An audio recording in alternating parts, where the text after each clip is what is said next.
بانیان مسجد و امام بارگاہ، آج کی مجلس کے بانیان اور چاند رات سے آج تک کے تمام بانیان کے مرحومات انحائے عالم میں کل جبی مومنین مومنات جو دنیا سے چلے گئے ہیں، شہداء سمیت سب کی ارواح کو ایصال فرما دے۔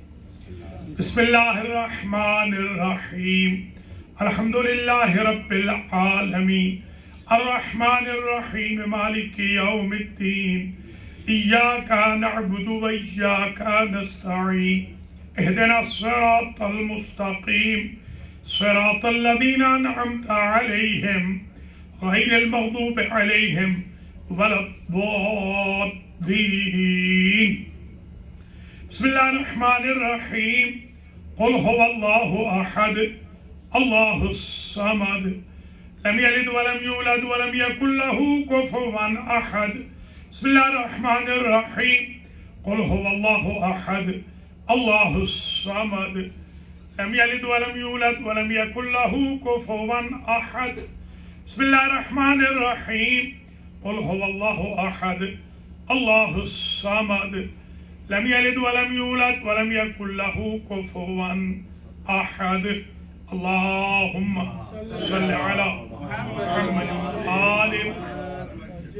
اعوذ باللہ من الشیطان الرجیم، بسم اللہ الرحمن الرحیم، الحمدللہ رب العالمین، بارئ الخلائق اجمعین، والعاقبۃ لأہل التقوی والیقین، الصلاة والسلام علی اشرف الانبیاء والمرسلین، سیدنا و مولانا ابی القاسم محمد،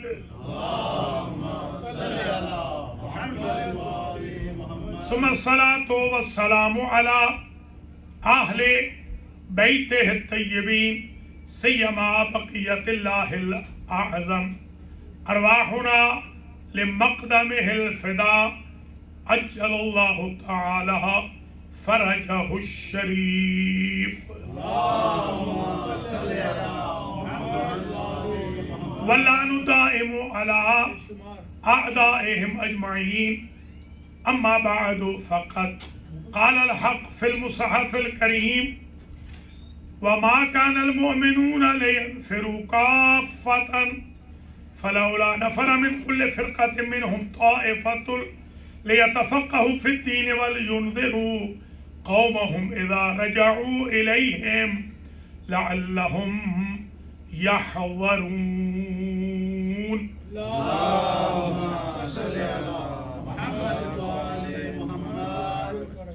سادات کرام، مؤمنین و مؤمنات، برادران محترم و عزیز، جناب علی عسکری، عامل امام، معصوم حسین اور فیملیز کی طرف سے 1446 ہجری کے ایام ازاں کی آج یہ الوداعی مجلس ہے جو مسجد و امام بارگاہ باب العلم ولمنگٹن ڈیلیویر میں منعقد ہو رہی ہے۔ دعا گو ہوں اللہ کریم 1446 ہجری کی جو مجالس آج تک یہاں ہوئی ہیں ان سب کو شرف قبولیت بخشے، آج کے بانیان اور چاند رات سے آج تک کے بانیان کو اجر و جزا دے۔ بانیان امام بارگاہ، بانیان مسجد، خدمت گزاران مسجد و امام بارگاہ کو اللہ اجر و جزا دے، ڈونرز کو جزائے خیر مرحمت فرمائے، بانیان مجلس سے حاضہ و بانیان مجالس کلہا، جتنی مجالس ہوئی ہے سب کے بانیان کے مرحومین کی، بانیان مسجد و امام بارگاہ کے مرحومین کی اللہ مغفرت فرمائے، ہم سب کے گناہوں کو معاف فرمائے، ہمارے ماں باپ کے گناہوں کو معاف فرمائے، توفیق خیر نصیب فرمائے، خاتمہ علی الخیر فرمائے، بیماروں کو شفا یاب فرمائے، مقروضوں کے قرض ادا فرمائے، جو مشکلات کا شکار ہے ان کی مشکلات حل ہوں، جنہیں اولاد دی ہے ان کی اولاد کو اللہ صالح قرار دے، جنہیں اولاد نہیں ہے اللہ ان کو اولاد صالح مرحمت فرمائے، حضرت حجت کے ظہور میں تعجیل ہو، ہم سب کو اللہ آپ کے اعوان و انصار میں شمار فرمائے۔ حوزات علمیہ کی اللہ حفاظت فرمائے، رہبر معظم مراجع کرام کی اللہ زندگیاں دراز فرمائے، اور ہم سب کو مراجع کی تکریم، توقیر اور عزت کی توفیق نصیب فرمائے۔ آج کا جو عنوان ہے وہ جب میں مسجد میں وارد ہوا تو مغربین کی جماعت سے پہلے کچھ احباب نے مجھے دیا ہے، تو میں نے جلدی الحمدللہ تیاری کر لی ہے۔ آج میں ساری تقریر کر رہا ہوں مقام مرجعیت پر۔ قرآن مجید میں ایک آیت ہے جسے میں نے پڑھنے کا شرف حاصل کیا ہے۔ یہ آیت کہلاتی ہے آیت الحوضہ، حوضے کی ایک ہی آیت ہے پورے قرآن میں۔ جیسے ثم جعلناک علی شریعۃ من الامر فاتبعھا ولا تتبع اہواء الذین لا یعلمون، شریعت کا لفظ بھی پورے قرآن میں ایک مرتبہ ہے۔ خمس کا لفظ بھی پورے قرآن میں ایک مرتبہ ہے۔ اسی طرح ایک مرتبہ ہی حوضے کی آیت آئی۔ آیت یہ کہہ رہی ہے وما کان المؤمنون لینفروا کافۃ، سارے مومن حوضے میں نہ چلے جائیں، مدرسوں میں نہ چلے جائیں، ظاہر کام بھی کرنے ہیں، معاشیات بھی چلانی ہے، اور بھی امور ہیں، سارے مولوی نہ بن جائیں، سارے مومن چلے نہ جائیں، کوچ نہ کریں تعلیم دین کے لیے۔ فلولا نفر من کل فرقۃ منہم طائفۃ، ہر گروپ میں سے، ہر خاندان میں سے، ہر شہر، ہر ملک میں سے کچھ گنے چنے لوگ جائیں اور کیا کریں؟ وہ جا کر وہاں پر لِيَتَفَقَّهُوا فِي الدِّينِ، دین میں تفقہ پیدا کریں، فقہ سیکھیں، وَلِيُنذِرُوا قَوْمَهُمْ إِذَا رَجَعُوا إِلَيْهِمْ، اور جب اپنی قوم کی طرف پلٹیں تو ان کو اللہ کے عذاب سے ڈرائیں۔ لَعَلَّهُمْ يَحْذَرُونَ۔ تو میں جب حوضے میں پڑھاتا ہوں، آج کل تو زیادہ کلاسز آن لائن چل رہی ہیں درس خارج تک کی، ویسے جب فزیکل بھی میں پڑھاتا ہوں تو میں کہتا ہوں کہ مولویوں کا کام در اصل ڈرانا ہے۔ قرآن کہہ رہا ہے وَلِيُنذِرُوا قَوْمَهُمْ إِذَا رَجَعُوا إِلَيْهِمْ، جب سے مولویوں نے ڈرانا شروع کیا تھا تو قومیں ڈر رہی تھی، جب سے ڈرانا ختم کیا ہے اب بدعقیدتیاں پیدا شروع۔